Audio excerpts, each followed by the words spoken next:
Welcome friends, welcome back to the kitchen, welcome back to Cocktails After Dark. Today we're going to do a recipe that appears in the Savoy cocktail book and a bunch of other cocktail books that I have. I came across it when we were going to do the Zaza cocktail a few weeks ago, and I noticed that right after the Zaza cocktail in a bunch of the cocktail books there was something called the Sazerac.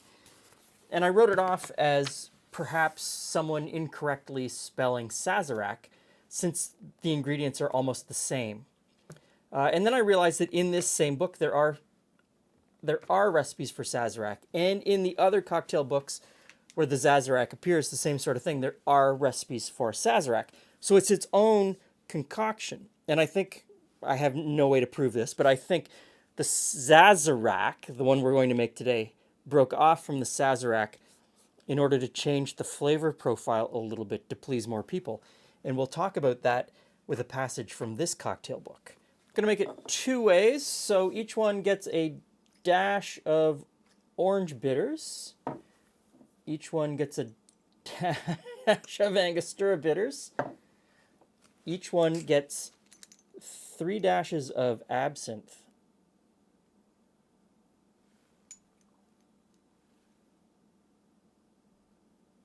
Now, each one gets a ½ ounce of Bacardi rum, and I'm assuming, given the time period, they're asking for Bacardi White.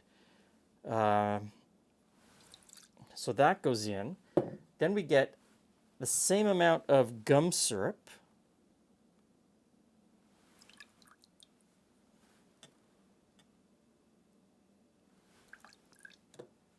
And it asks specifically for Canadian Club.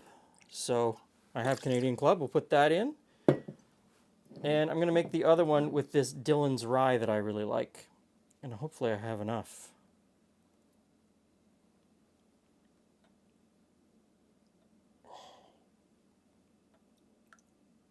Just. Ice.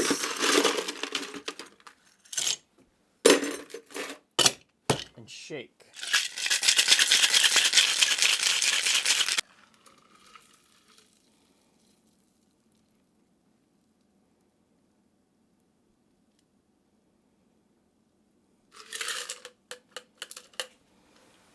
Hey, Glenn. Hey, Jules. Hey, friend. So, wait a What have we got today? The Sazerac. What's that? With Zeds. With Zeds. Well, yes. Yes, it is an English book, so it has Zeds. That's right. Okay. You finish with A wee bit of. a wee bit of lemon over the top. So, Okay. I've made it two ways using two different ryes, Canadian Club Rye and the Dillon's Rye. Uh-oh. I know. They're both 100% rye, so they should have a similar flavor profile. All right, then. Here we go. That's all lemon. All lemon. I'm going to get rid of the lemon. Well, I'm going to taste it first. I'm going to go.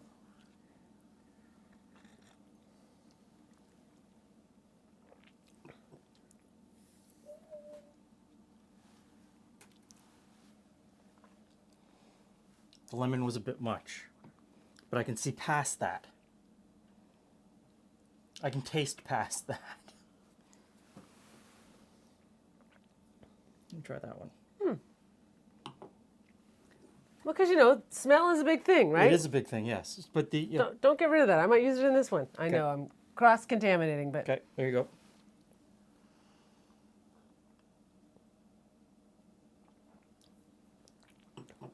Okay. So this does ask for anisette. Anisette has a similar flavor profile to the wormwood. Mm-hmm. And it was used during those time periods when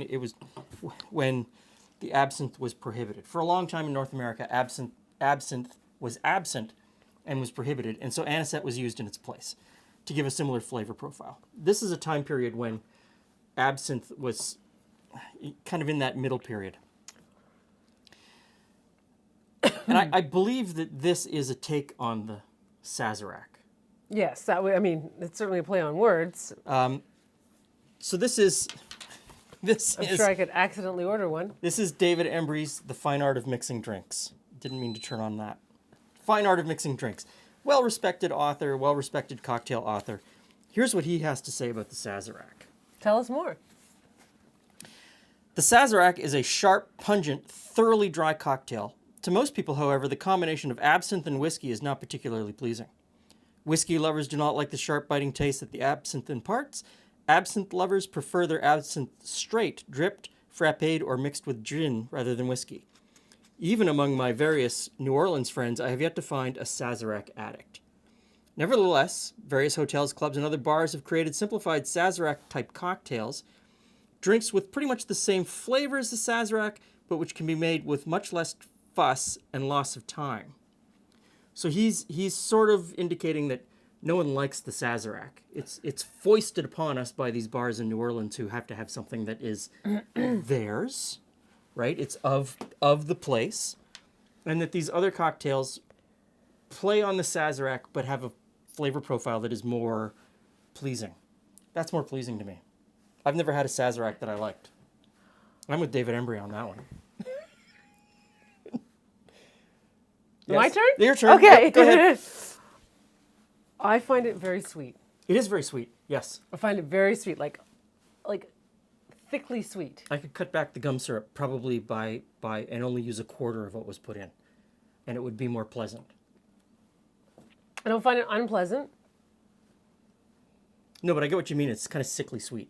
So, of the two, do you have a preference?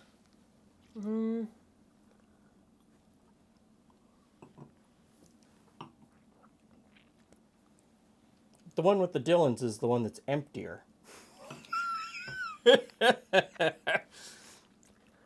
Yeah, but no, I find them Too sweet?